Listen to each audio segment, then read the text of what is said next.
Play to a dog is like what food, water, and oxygen are to us. Without it, you're heading for a major imbalance. And I genuinely believe that if you don't give your dog a proper outlet through play, you're basically building a pressure cooker. It might look fine on the outside, but inside, tick, tick, tick, boom.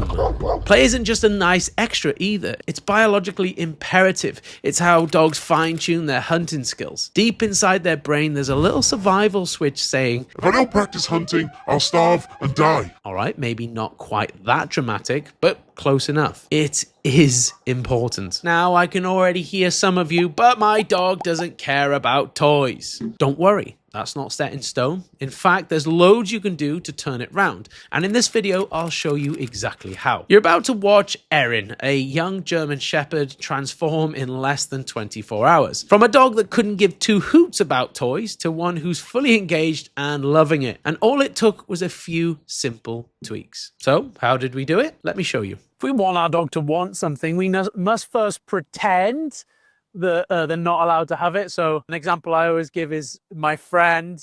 He joked about how he gets his dog to take tablets from the vet as he drops it on the floor and then goes, oh no! And then he chases him around the kitchen and the dog picks it up and swallows it like, oh, because I wasn't allowed to have it, right? And conceptually, we need an understanding of that, especially when we're trying to cultivate play in our dog. So a lot of time we get the toy and we go like, look, don't you want this? Don't you want it? You can let go of her. I go.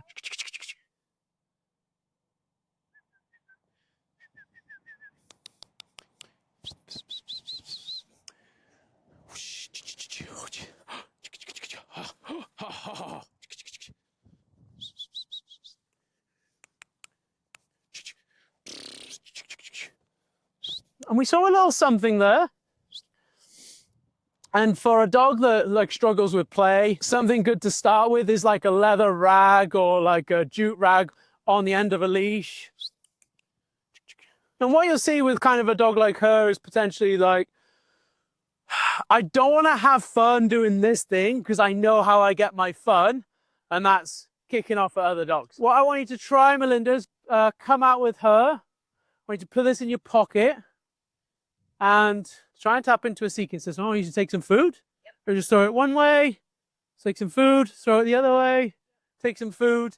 And sometimes that could activate a little bit of like the seeking system in the dog, the desire to chase, tap into their prey a little bit. And as the kind of head lifts up, yeah, and throw it the other way. Yeah, nice.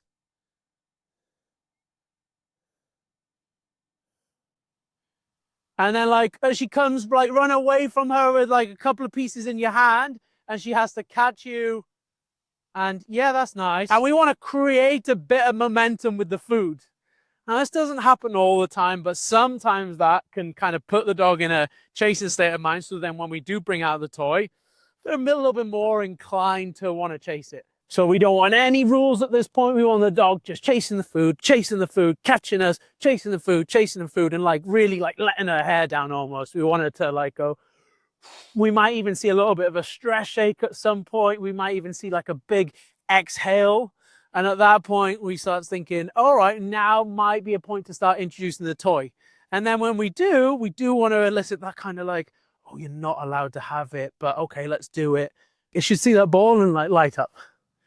But what will happen is she'll see a dog and light up. She'll see a dog and it'll elicit the same response we want her to kind of have when she sees the ball. Being aware of this from puppyhood, super important too. Make sure we're giving our dog those outlets, we're tapping into those systems in the dog, letting them explore them. Albeit it's very elementary, this might be the first step for Melinda and her dog. Like, we get out, once you see me, you start expecting like we're going to have a little bit of fun together. We can't force the dog to play, but we can kind of get the dog hungry enough that they have to do this. And just have a little flicker around with this, just in the open over there. On the floor. And we typically like twitch it along. Yeah, nice. Nice. Almost. And kind of flirt it along the floor in front of her, Melinda. Not like bumbling along. It's all good. We can definitely see it in the dog. It's definitely there. It needs to be tapped into. Don't throw it so it pulls your arm out the socket. Just roll it along the floor and chase her with it. Good. Now keep her moving. And you away from her. Very nice. Little change of direction. Cool. I just want you 1 second to bring her in. Now you're going to take the ball off her for me. Cool. It's okay. Just a quick one from me, guys. Of course, play is just one part of a huge puzzle when it comes to training a dog from reactive to neutral, or just a dog that listens more. And so if you want every other piece available to you for free in a course that any other dog trainer would charge you hundreds for, then click the link in the description and download our Behavior Bible. We're only going to give away about 1,000 copies, so make sure you don't miss out. Click the link in the description and we'll see you in there. I'm going to create a basket. My hand is upside down. All right, okay. And I just wait. I don't try and prize. Okay. I bring the leash towards me, and my hand, I envisage it is a basket underneath the dog. Go. Good girl. Her like mine's, I say dead for mine. Do I give her that command at the same time as waiting for her to just run it? If you're saying dead as she's not deading it, you're teaching her that dead means hold on. Okay? So, go. Leash, wait. Got it. Once we have the mechanics, very good girl. Once we have the mechanics, then we can start overlaying a command just before. All right? For now, though, what I'd like you to do is you're going to move around and you're going to start saying that being at the end of the lead isn't a great idea, because that'll help with the retrieve once you start introducing the ball. All right, so I want to just kind of, haha, clever, clever, clever. Just like Simon was doing with Olive. Don't have to be running around. She's got a little bit more in the tank, so I can just here and just start, oh, watch your head. And once I can like get around 3 corners and her follow me, I might then start thinking about the ball. Yes, sir. Good girl. And I'm going right, yeah, clever clogs. And now what do we see? We start seeing the dog starting to give us Lenny and Kobe-esque behaviors. But did it? Wait. Haha. And if we have something on a rope, the time she catches me is the time I reinstigate tug. Girl. I'm moving away. And I can do little taps even when she has to have the ball.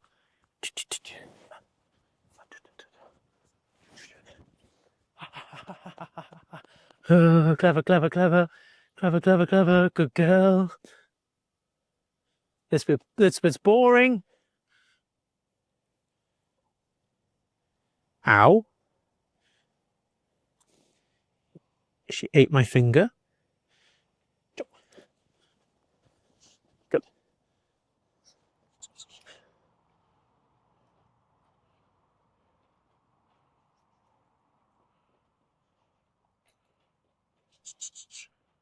And we got more out of her than we did yesterday.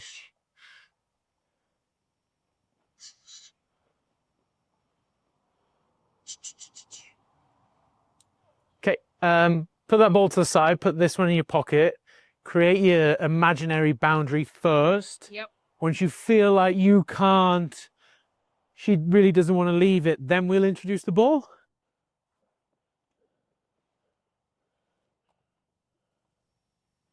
Nice.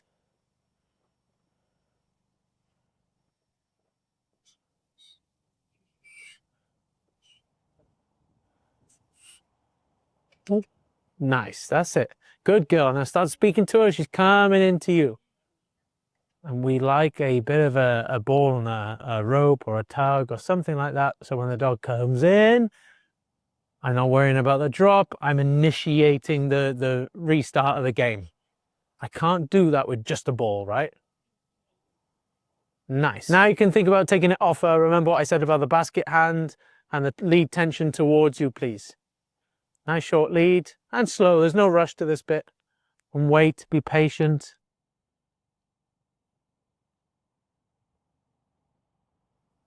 Oh. Nice. We just, yes, and roll it along the floor and don't, yeah. Without, yeah. It's okay. And keep moving. Good, good, good, good, good. Nice. You want to try this one for me, Melinda? Just so then we can maybe play a little bit of tug? Thank you. Okay, yeah, boundary first next time, remember. That's okay, though. And when she wins it, nice. Good girl. Okay. Tuck, tuck, tuck. You sweating yet?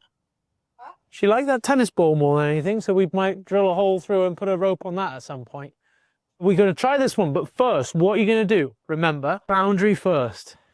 Get her attention first. When you have her attention, then present the toy. One small piece of advice. Occasionally, this is going to happen. Yeah? Where the lead gets tangled. Right? We don't go and pick the dog up and start doing this. We let go, we go to the collar, thread through. Leads here. Right? I don't want to start fucking breaking my dog's elbow. Yeah, boom. Thread through. Sometimes if our dog doesn't have that great ball drive, toy drive, we want to artificially create it a little bit. So you just move around, and the game is stay close to mum. You don't have to sprint, you don't have to sprint, you can.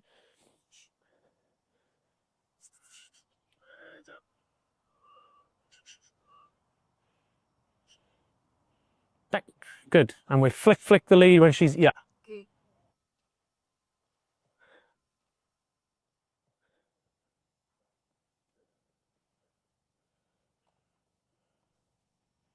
Nice. Nice, good job. Now throw it now, don't make her work too hard. Yeah, go with her. Good girl. Good girl, good girl. Now move away, and if she leaves it, she loses it, but that's okay, good. So at that point there, we've got a bit of a choice where the dog's investigating, and we want to move the dog on a little bit. Cool. Right, now keep feeding her, keep doing what you're doing. I appreciate you might be busy, dizzy. Feed the lead down towards you, and as she gets nice and close, you take the rope and initiate a game of tug with about 20% intensity. Nice. Good, good. And she wins again, and mum moves.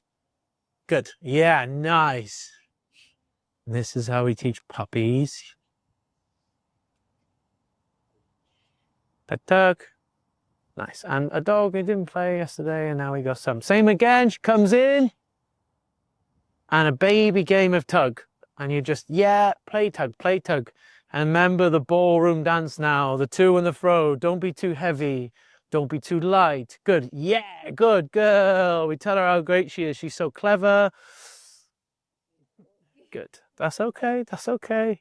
Good. And don't follow her. Yes. Okay, good. And see if mum can just win.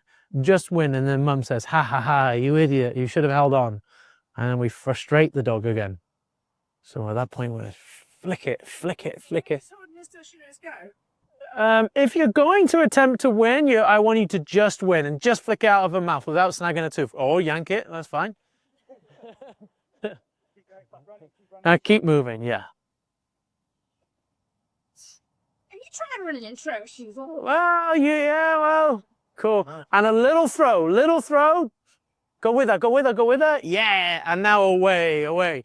Now we need to use our new special technique to detangle the lead by going to the chest, threading down and moving away. Very nice, Mom. Good. Keep moving. Nice. Good. And she's going to have the next win, but you've got to wait for genuine effort, Melinda.